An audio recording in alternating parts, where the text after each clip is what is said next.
Kijiji cha Kilwa kilikuwa kimetulia, upepo wa bahari ukivuma taratibu, huku harufu ya samaki ikitawala anga. Kijana mmoja aitwaye Fahud alikuwa akipambana kila siku kuuza samaki ili kuitunza familia yake.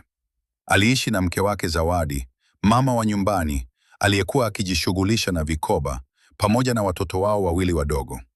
Siku hiyo haikuwa ya kawaida. Fahud aliamka mapema na kuelekea sokoni, akiwa na matumaini makubwa, lakini mambo hayakwenda kama alivyotarajia. Wateja walikuwa wachache, samaki wake hawakupata wanunuzi, na jua lilizidi kuchoma bila faida yoyote. Mwisho wa siku, alibeba samaki wake na kurudi nyumbani akiwa na mawazo mazito. Njiani, kichwani mwake kulizunguka jambo moja tu. Kesho ni Jumamosi, na Zawadi anahitaji pesa ya rejesho ya kikoba. Alipofika nyumbani, aliputa jambo la kushangaza. Kulikuwa na ugeni, rafiki yake wa zamani Abdul kutoka Dar es Salaam. Walikumbatiana kwa furaha, wakakaa pamoja huku Zawadi akiwahudumia chai kwa ukarimu.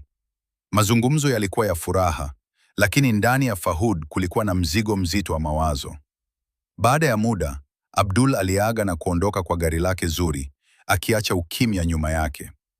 Muda mfupi baada ya kuondoka, Zawadi alimgeukia Fahud na kumuuliza kwa sauti ya matumaini, "Pesa ya rejesho umepata?" Fahud alishusha pumzi ndefu na kusema kwa upole, "Mke wangu, leo biashara haikuwa nzuri. Sijafanikiwa kupata pesa." Maneno hayo yalibadilisha kabisa hali ya hewa ya nyumba. Zawadi alianza kuongea kwa hasira, sauti yake ikizidi kupanda mbele ya watoto. "Unamuona rafiki yako Abdul? Amefanikiwa. Ameenda mjini na ana maisha mazuri. Wewe umekaa tu hapa. Nilikuambia tuuze lile shamba, lakini unasingizia urithi wa watoto."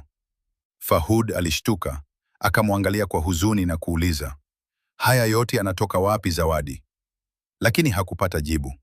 Zawadi alisimama ghafla, akaingia ndani na kujifungia mlango kwa nguvu, akiwa amejaa hasira na maumivu. Fahud alibaki amesimama nje, akiwa kimya, huku watoto wake wakimtazama kwa hofu. Usiku huo ulikuwa mzito kuliko siku zote. Unadhani nini kitajiri? Usisahau kusubscribe channel hii kwa mwendelezo, na usisahau kutuandikia kwenye comment maoni yako. Asante.